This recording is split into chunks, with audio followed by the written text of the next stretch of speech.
Bismillahirrahmanirrahim. Alhamdulillahirabbil alamin. Wassalatu wassalamu ala habibina wa habibi ilahil alamin. Abil Qasim al-Mustafa Muhammad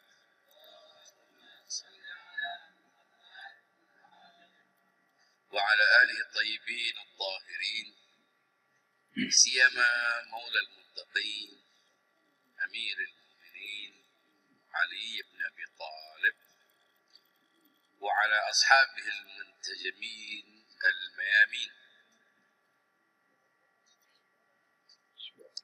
Ikhwani wa akhwati, para pecinta Ali ibn Abi Talib, terutama sahibul bait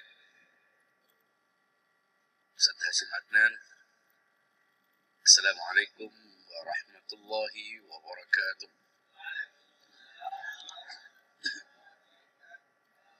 Alhamdulillah, kita patut bersyukur kehadirat Allah Subhanahu wa taala atas karunia yang tidak akan pernah hilang. Karunia yang tidak berdimensi. Anugerah yang tidak bisa dikuantifikasi, diukur dengan jumlah. Karena ada dua macam anugerah, dan kita mendapatkan anugerah yang tidak dibatasi oleh ruang dan waktu. Itulah anugerah wilayah. Mengapa kita perlu memperingati, mengenang, merayakan, besarkan peringatan Ghadir Khum? Karena kita ingin mensyukuri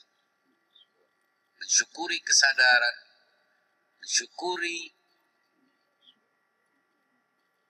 kemampuan kita, konsistensi kita untuk mengikuti jalan suci yang telah direntangkan oleh Rasulullah Sallallahu Alaihi Wasallam, yang justru karena hari besar inilah Islam menjadi sempurna. Kalau kita perhatikan, bapak-bapak, ibu-ibu, saudara-saudaraku, baik di majelis ini maupun yang sedang bersama kita melalui jalur online, baik di Zoom, Facebook, YouTube, dan lainnya, seorang pemimpin, seorang pendidik. Kita sering mendengarkan orang penceramah, ulama, ustadz, kiai yang hebat karena mampu mempengaruhi khalayak, karena banyak disuka oleh masyarakat, oleh publik, diagungkan, didewakan, dibesarkan, bahkan melebihi yang semestinya. Tapi tahukah kita, seorang pendidik sejati itu bukan pendidik di ruang publik, tapi pendidik di rumah. Seorang pemimpin itu bukan pemimpin yang kesuksesannya, prestasinya tidak diukur dari kemampuannya mengendalikan dan memimpin masyarakat sebelum dia menunjukkan kapasitas, kompetensi, dan kemampuannya sebagai pemimpin di rumah. Artinya kalau orang disebut sebagai pendidik, ya pendidik sejati adalah orang yang membuktikan dia sukses sebagai pendidik di rumah. Di rumah, orang yang dididik. Kalau kita mengajari seseorang, kita memberinya ilmu, kita mendidiknya, dan kita menganggap itu sebagai sesuatu yang penting, maka tidak ada yang lebih wajib adalah mendidik yang di rumah. Nah, karena itu Rasulullah Sallallahu Alaihi Wasallam saat berdakwah itu diperingatkan sebelum berdakwah keluar, sebelum mengajak masyarakat. Wa'anzir ashiratakal aqrabi. Sebelum kamu menyelesaikan masalah-masalah orang, selesaikan masalahmu dulu.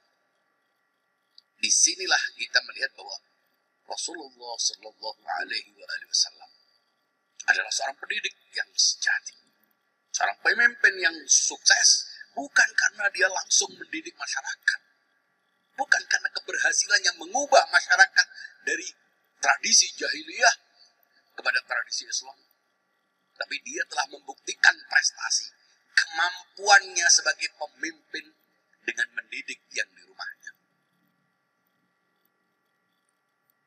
Dari situlah kita melihat mengapa kita mengagungkan Ghadir Khum, mengapa kita memperingatinya sebagai hari raya. Karena itu Allah Subhanahu wa taala berfirman tadi dalam ayat yang dibaca oleh Ustaz Hussein. Ya ayyuhar rasul balligh ma unzila ilaika min rabbik wa in lam taf'al fama ballaghta risalatah.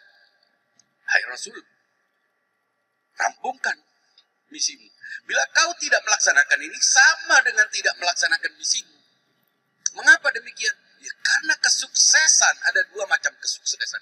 Kesuksesan dia sebagai seorang nabi dibuktikan ketika ia membayangkan bagaimana mencipta, memproyeksikan, mengantisipasi masa depan dakwahnya. Dia sudah berhasil membangun masyarakat. Dia sudah berdakwah, dia sudah merintis dengan segala macam penderitaan, dengan segala konsekuensi dan resikonya. Tapi bila ia tidak memikirkan masa depannya, bila ia tidak membayangkan, mengantisipasi apa kelanjutannya, maka dia bukanlah seorang pemimpin. Seorang pemimpin tidak hanya ketika dia melaksanakan, tapi bagaimana kelanjutan apa yang telah dibangunnya, apa yang telah dirintisnya, apa yang menjamin bahwa dakwahnya akan berlanjut. Itu tentu tidak mungkin dalam situasi yang sangat sulit, masyarakat yang masih baru mengenal Islam, baru meninggalkan penyembahan arca, baru meninggalkan tradisi membunuh anak, mengubur hidup-hidup, baru meninggalkan tradisi memakan bangkai. Tidak bisa dalam sekejap bisa berubah. Tentu Allah Subhanahu wa taala Maha mampu. Allah Maha mampu mengubah segala-galanya. Walau syaa la jama'akum ala huda. Andaikan Allah berkeinginan semuanya dalam sekejap, tidak perlu ada nabi, tidak perlu ada dakwah. Langsung saja kita lahir, langsung mengenali mana yang benar, mana yang salah, mana yang lurus, mana yang bengkok. Kita tahu. Tapi semuanya by proses, semuanya berjalan secara natural dan alami. Dan karena itulah Rasulullah Shallallahu Alaihi Wasallam berdakwah dengan semua proses alaminya. Dia tidak bisa mengubah orang. Karena itu Allah berjanji, hai Muhammad, kau tidak akan bisa memberikan petunjuk kepada orang yang kau sukai. Artinya, benar dan salah, hidayah adalah pilihan. Sering kita mendengar bahwa seolah-olah orang itu mendapat hidayah, orang itu tidak mendapatkan hidayah. Setiap orang berpeluang untuk mendapatkan hidayah.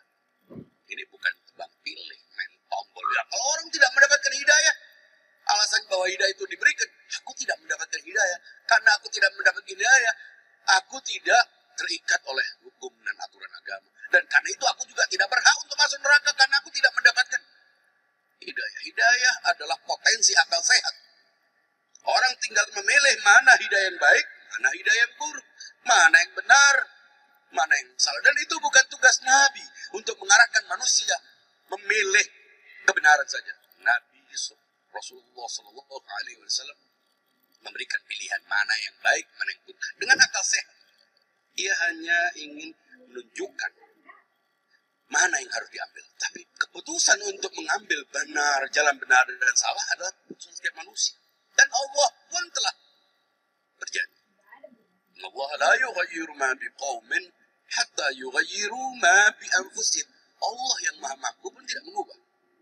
Nah, Rasulullah Shallallahu Alaihi Wasallam tidak bisa mengubah masyarakat dalam sekejap.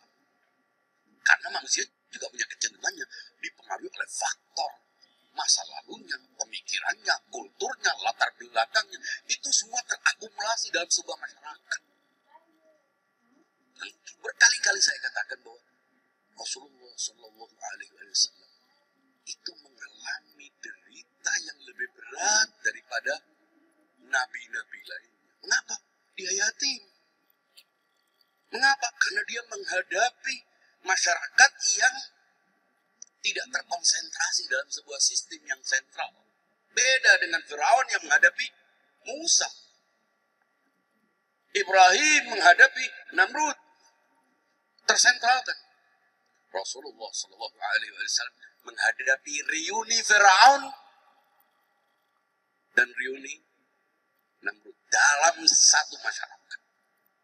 Sulit. Tidak bisa dalam sekejap mengikuti orang. dan tidak didakwah, tidak mengikuti dakwah sebagaimana yang ditempuh oleh para nabi. Nah, dari proses itu kita harus sadari hanya ada dua pilihan bagi nabi. Pertama, dia mempersiapkan masa depan, atau dia tidak mengurusi masa depan. Yang penting dia sudah melaksanakan tugas. Ada dua pilihan. Dia berdakwah mulai dari muda, dikenal sebagai orang yang amin, orang yang jujur, orang yang paling berperangai paling baik. Semua orang sepakat sampai Nabi itu pernah memimpin masyarakat, tokoh-tokoh masyarakat bersepakat untuk melawan perampok. Saking diterimanya Nabi. Waktu itu belum ada dakwah Islam. Kalau tidak salah namanya Helful Fudul, perjanjian untuk menghadapi orang-orang jahat, Harbul Fujjar. Artinya secara politik elektabilitas Nabi sangat tinggi, sangat populer. Itu ditempuh dia sebelum dakwah agama, dia memperagakan perangai, dakwah bil akhlak. Itu sudah dilakukan. Lalu ketika dia harus menjadi pribadi yang baik, dia berusaha untuk meninggalkan masyarakat. Dia melakukan meditasi, dia mengasingkan diri, dia bercengkrama dengan Allah Subhanahu wa Ta'ala di Gua Hira. Setiap dalam beberapa tahun itu selalu kembali dari kota ke Gua Hira. Dia melakukan perenungan. Dan ketika dia kembali dan dia mendapatkan di akhir salah satu keberadaannya di gua itu, dia mendapatkan wahyu Iqra bismi rabbikal ladzi khalaq. Disitulah kemudian Rasulullah Shallallahu Alaihi Wasallam sebelum kepada kerabatnya, dia langsung mendakwakannya kepada dua orang. Menurut riwayat ada tiga, yaitu Khadijah, istrinya ini yang mempercayai dia ketika melakukan perjalanan ke Syam 2 kali. Artinya sudah ketahuan bahwa dia memang pria yang jujur, terlihat diawasi, dan akhirnya ketika meminangnya diterima sebagai istri. Kemudian dia berdakwah kepada orang yang di dalamnya. Siapa? Istrinya Khadijah dan anak angkatnya, yaitu Ali bin Abi Thalib. Mengapa Ali bin Abi Thalib menjadi anak angkat Rasulullah Sallallahu Alaihi Wasallam? Karena Rasulullah menjadi anak angkat dari Abu Thalib ketika Abdullah ayahnya wafat. Disitulah Imam Ali bercerita bahwa aku telah sholat bersama Nabi, bersama Khadijah 7 tahun sebelum orang-orang. Shallaitu wara'an Nabi bisab'i sinin, atau di usia 7 tahun. Ana wa Khadijah. Belum ada dakwah yang diam-diam pun belum. Nah, dari mana itu? Kemudian ketika Rasulullah diperintahkan untuk mengajak keluarganya, wa anzir ashiratakal aqrabin, Rasulullah mengadakan jamu semua keluarga terdekat. Di situ ada Abu Thalib, Abu Lahab, dan banyak orang keluarganya dari Bani Hashim. Lalu Rasulullah setelah menjamu mereka dengan makanan, memperkenalkan dakwah. Tidak ada yang menyauti kecuali satu. Berulang-ulang Nabi katakan, siapa yang akan mendukungku? Aku mendapatkan pesan dari Allah Subhanahu wa Ta'ala untuk membawa umat ini kepada kebenaran. Tidak ada yang mengikuti. Sampai yang pertama kali ketika Ali bin Abi Thalib berdiri, duduklah. Diulangi oleh Nabi, tetap tidak ada yang menyauti kecuali Ali bin Abi Thalib. Sejak saat itulah Ali bin Abi Thalib dilantik sebagai pelanjut, sebagai calon penerusnya, sebagai kader yang dipersiapkan. Kemudian baru Nabi diperintahkan tahap ketiga. Jadi tahap pertama adalah keluarga paling dekat di rumah, dakwah di rumah. Yang kedua dakwah dalam kerabat. Di sini ada Abu Lahab yang kemudian menolak, Abu Sufyan juga menolak. Kemudian dakwah yang ketiga adalah dakwah ke masyarakat di Makkah. Disitulah orang mulai ada yang suka, ada yang mendukung, ada yang tidak, dan akhirnya Nabi mendapatkan intimidasi intimidasi, mendapatkan isolasi, mendapatkan gangguan, dan sampai akhirnya Rasulullah Shallallahu Alaihi Wasallam berhijrah ke Madinah. Bagaimana hijrah Nabi ke Madinah? Ya karena ada beberapa pemuda, tokoh-tokoh dari Madinah, setiap kali haji mendengarkan berita tentang Rasulullah Shallallahu Alaihi Wasallam. Dan akhirnya Rasulullah bisa mendamaikan konflik antara Aus dan Khazraj yang terjadi di Madinah. Sejak saat itulah jejak Nabi didengar. Dan karena itu Rasulullah Shallallahu Alaihi Wasallam ketika menghadapi tekanan yang begitu berat, ancaman, dipersilahkan untuk berpindah ke Madinah. Di Madinah Nabi disambut. Tapi di Madinah juga banyak orang. Ada Aus, ada Khazraj, ada Ansar yaitu penduduk asli, dan ada Muhajirin yang juga orang Islam dari Mekah yang ikut bersama Nabi dalam hijrah. Sehingga masyarakat Madinah adalah masyarakat yang kompleks, yang maju. Di dalamnya juga ada orang-orang Yahudi yang terikat aturan di Bani Quraidah dan seterusnya. Ini semua, dan ada satu lagi kelompok yang sebetulnya menolak agama, menolak Islam, menolak dakwah Nabi, tapi mereka tidak punya kekuatan. Yang mereka lakukan adalah kasar musuh. Inilah yang disebut dengan kaum munafiqin. Jadi Nabi menghadapi Aus, Khazraj, Muhajirin, Ansar, Yahudi, kabilah Yahudi, dan satu lagi kelompok yang cukup mengganggu yaitu munafiqin. Dan ada lagi kelompok yang susah diatur namanya Badu, orang-orang Arab. Nabi sudah diperingatkan. Min ahlil Madinati maradu 'ala nifaq. Di antara penduduk Madinah, siapa penduduk Madinah? Iya, semua yang saya sebutkan tadi. Aus, Khazraj juga penduduk Madinah. Muhajirin, Ansar juga penduduk Madinah. Kaum munafiqin juga penduduk Madinah. Orang-orang Yahudi juga penduduk Madinah. Karena penduduk Madinah kata yang umum. Siapapun yang ada Muslim, mukmin, kafir, semuanya ada di situ. Maradu 'ala nifaq. Berlebihan dalam kemunafikan. La ta'lamuhum. Kaum Muhammad tidak tahu. Nahnu na'lamuhum. Kami Allah yang tahu. Artinya Allah, Nabi tidak tahu. Kalau memang tidak diberitahu, tidak tahu. Mengapa tidak diberitahu? Karena memang Nabi harus memperlakukan setiap orang secara zahir. Ini orang ambisinya, tendensinya, rencana-rencananya, baik buruknya, tidak terlihat. Dan karena itu kita tidak bisa mengukur seseorang berdasarkan tendensi atau wajah. Oh, ini dari wajahnya kelihatan jahat. Tidak bisa. Orang harus diukur secara zahir. Dan Nabi memperlakukan penduduk Madinah secara zahir, kecuali yang jelas-jelas melawan hukum agama, melanggar peraturan. Tapi selama itu tidak, munafik atau tidak bisa diketahui. Wa mimman haulakum minal a'rabi munafiqun. Dan di antara sebagian kami adalah orang-orang Arab, Badui yang munafiqun. Nabi menghadapi itu. Ini di Madinah. Nabi masih menghadapi persoalan-persoalan perilaku. Makanya ada surat Al-Hujurat. Ada orang-orang yang datang ke rumah masyarakat yang masih belum terdidik. Datang ke rumah Nabi ketika waktu makan. Rutin. Jadi warteg. Sampai Nabi memperingatkan. Dalam surat Al-Ahzab, Allah Subhanahu wa ta'ala memperingatkan Rasulullah supaya memberitahu orang-orang mukmin, orang-orang Islam, kalau ke rumah Nabi secukupnya, sekedarnya. Masuklah dari pintu, dan kalau sudah makan kalian diundang, berpergilah, jangan enak-enakan. Itu semua menunjukkan masyarakat belum bisa simsalabim dalam sekejap bisa berubah. Mengapa? Karena semuanya by proses. Karena setiap orang memiliki pengaruh masa lalunya yang berbeda-beda.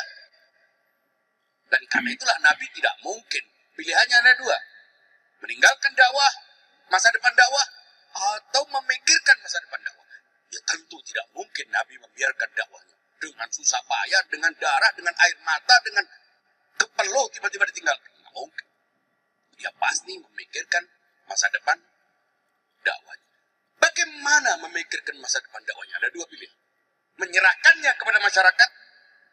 Silakan sudah nanti dirembuk sendiri. Ya masyarakat dengan gambaran yang tadi. Belum lagi ketika Fathu Makkah. Ditambah oleh orang-orang yang menerima Islam bukan sebagai sebuah kebenaran.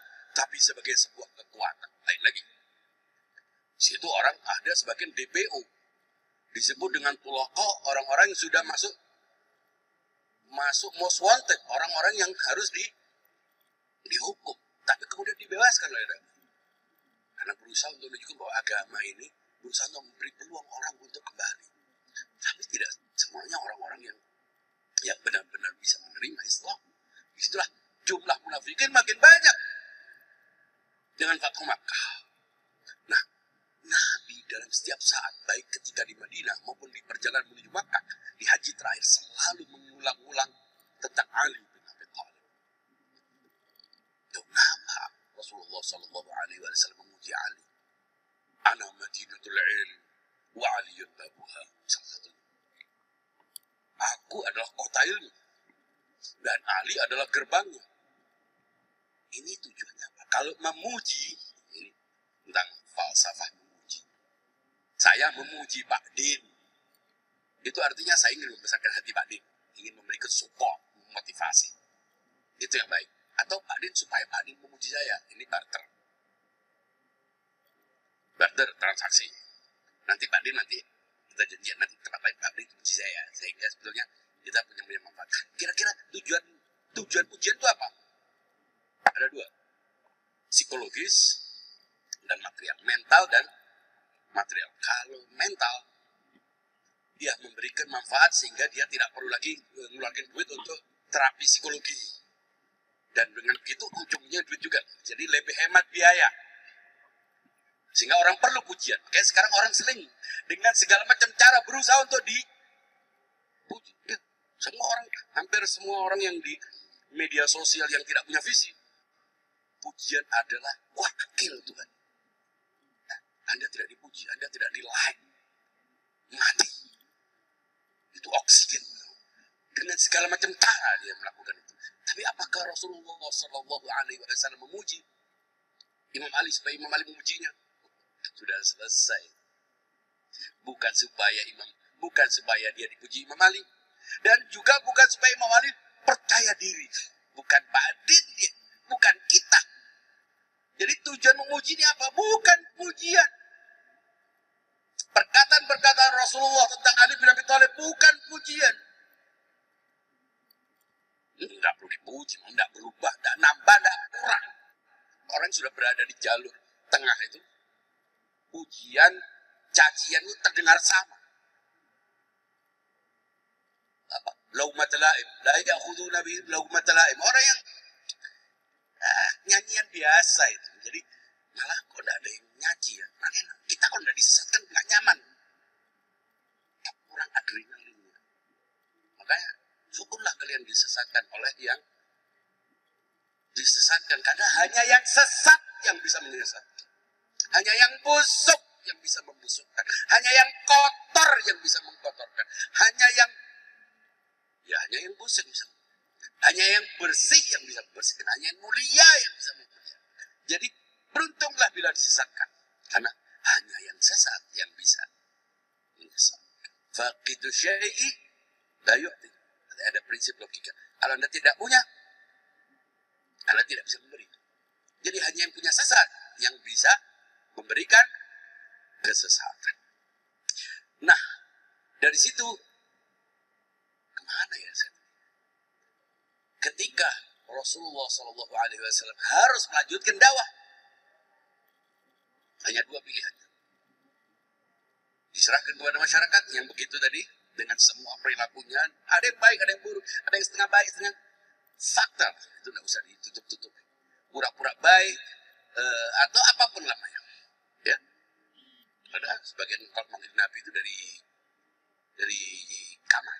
Maka ada namanya al-hujurat, tahu ya, kamar-kamar.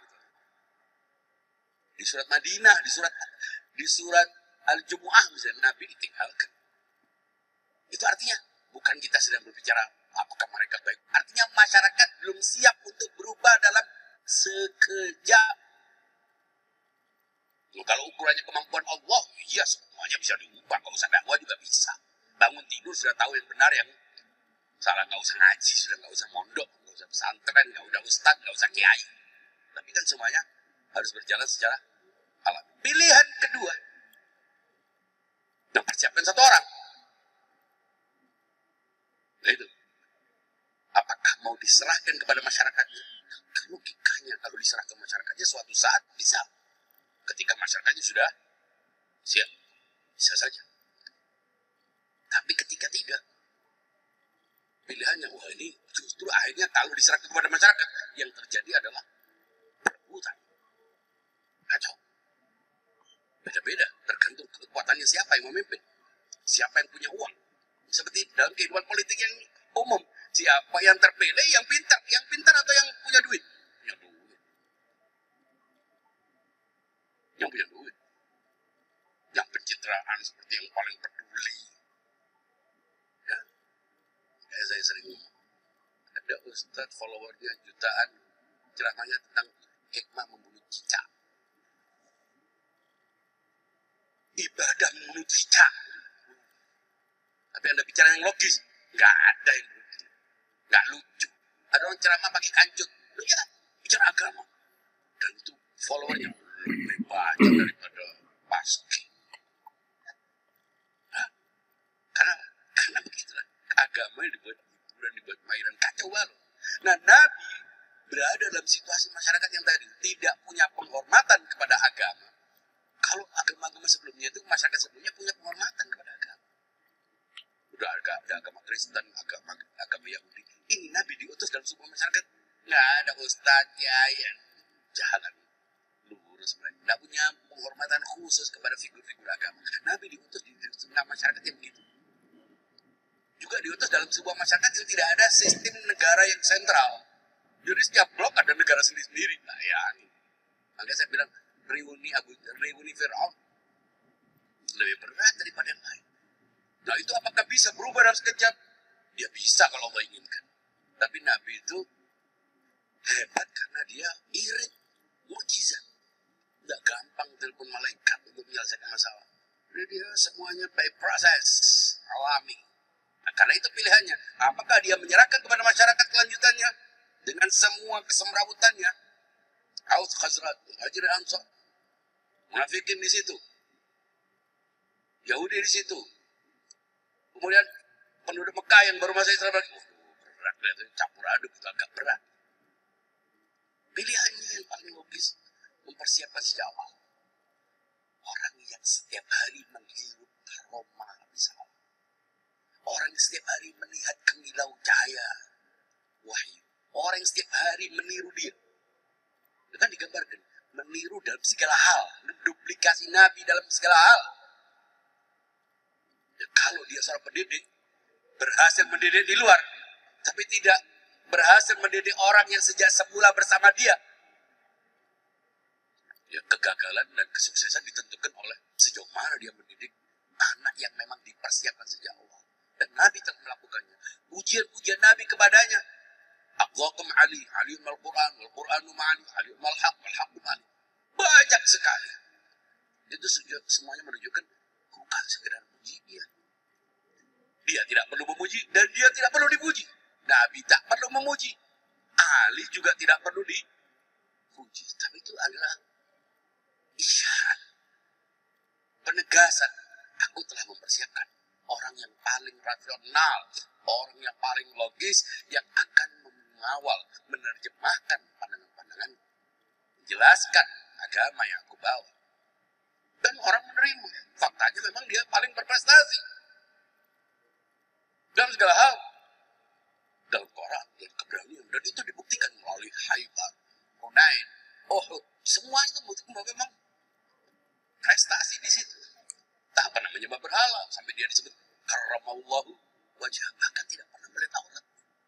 Super. Kita bukan hanya tidak pernah melihat aurat kita, melihat aurat orang lain. Imam Ali tidak. Artinya dia sudah mencapai derajat yang di atas kebanyakan manusia. Bukan untuk apa? Untuk apa tujuannya? Karena dia mengawal agama ini. Agama ini juga harus dikawal oleh orang yang suci. Karena agama ini suci. Nah, kalau kita memperingati Idul Qadir, memperingati hari Ghadir Khum, bukan soal Ali. Tapi karena soal Nabi.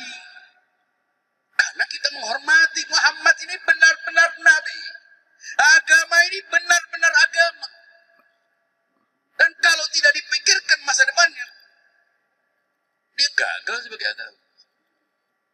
Dia akan menjadi agama urunan setiap orang. Orang berpikir tentang agamanya kacau. Setiap orang memberikan gambaran-gambarannya tentang agama. Nah, di sini orang berpikir, apakah ghadir khum itu berarti kita memperjelas perbedaan antara Syiah dan Sunni? Oh, tidak.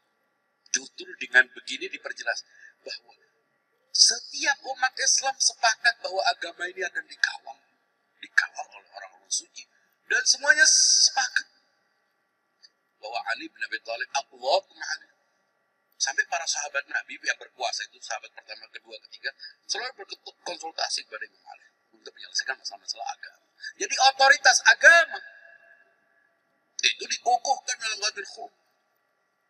Kekuasaan itu diberikan oleh Rasulullah Sallallahu Alaihi Wasallam melalui Allah kepada orang yang paling berpeluang.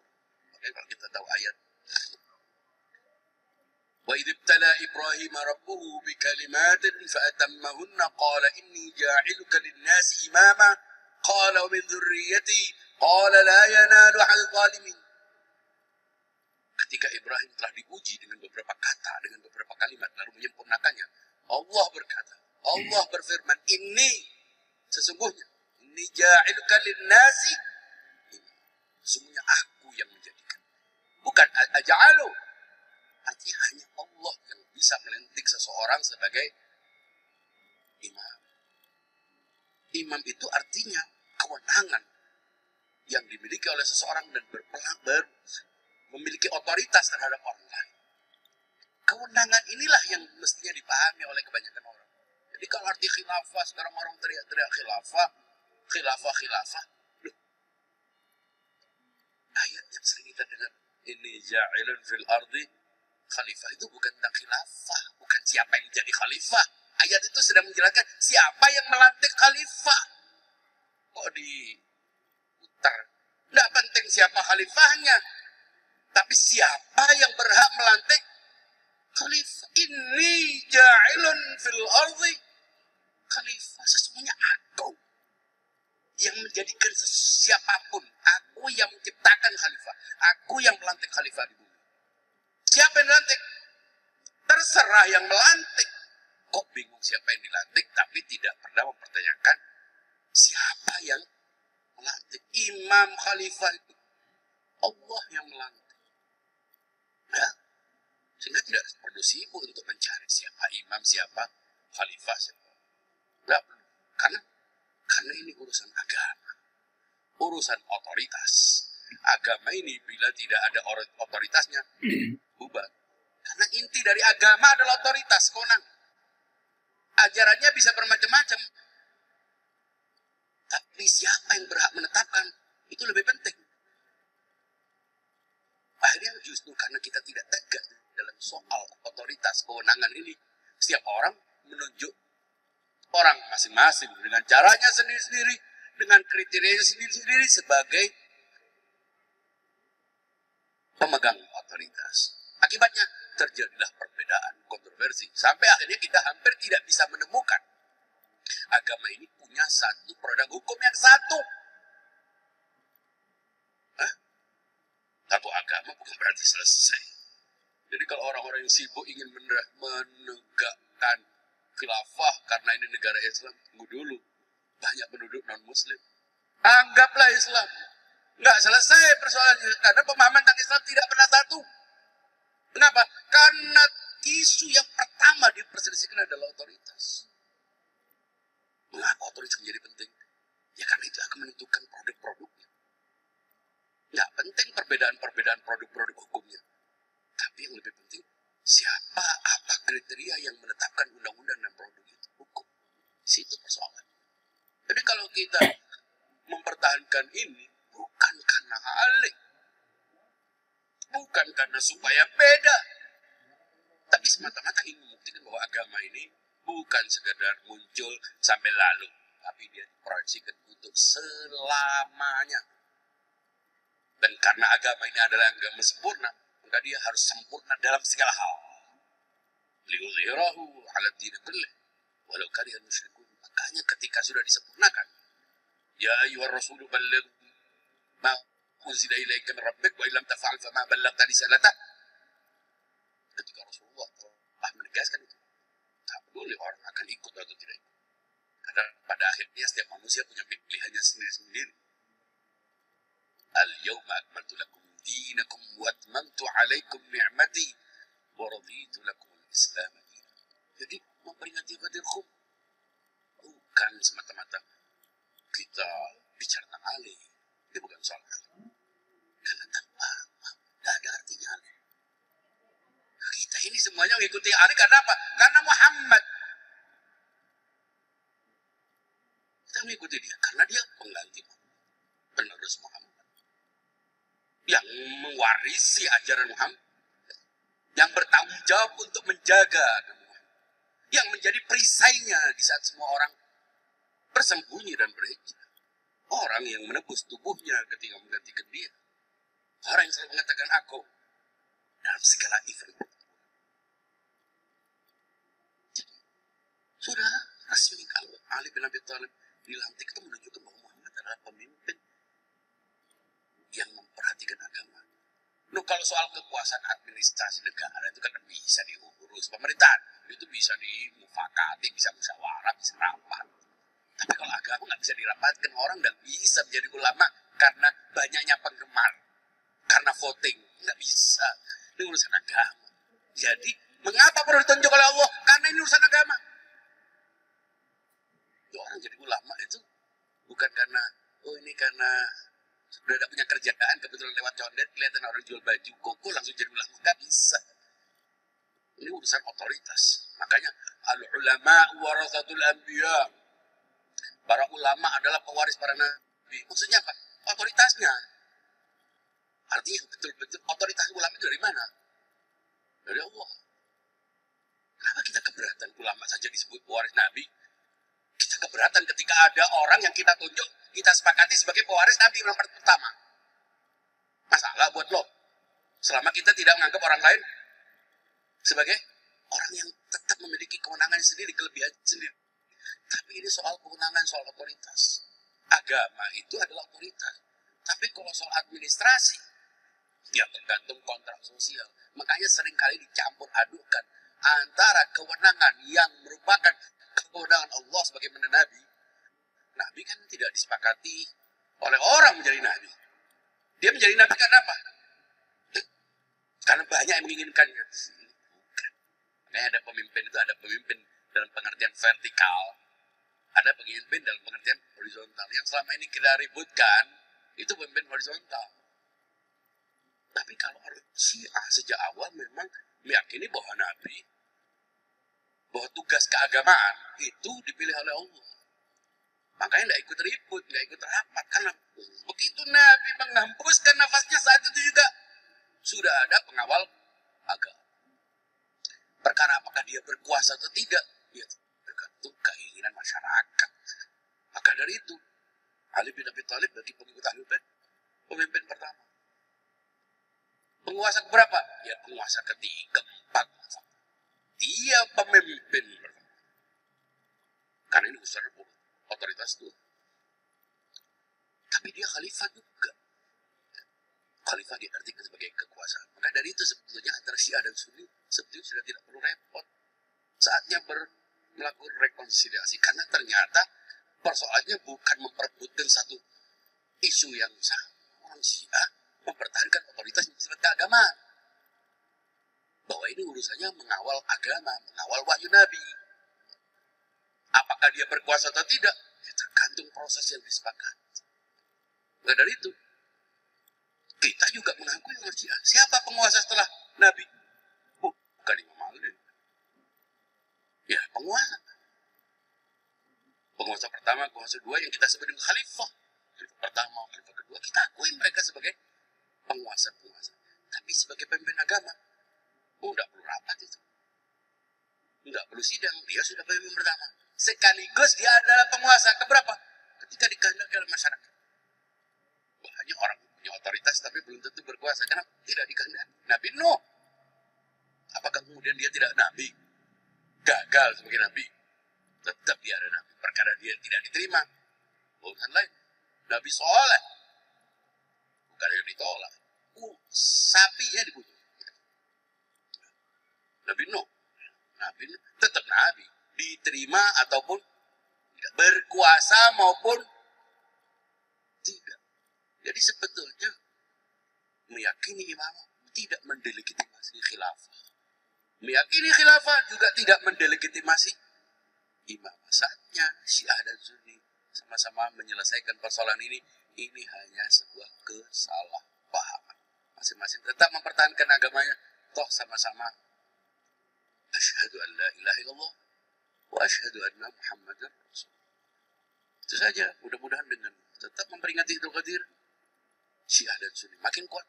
Tidak ada pihak-pihak yang ingin menciptakan permusuhan. Sekaligus orang Syiah juga tidak menjadikan peristiwa Ghadir Khum hanya sebagai seremoni, hanya sebagai peristiwa acara narasi sejarah, tapi mentransformasinya menjadi sebuah momentum untuk sadar taklif sebagai individu maupun sebagai komunitas.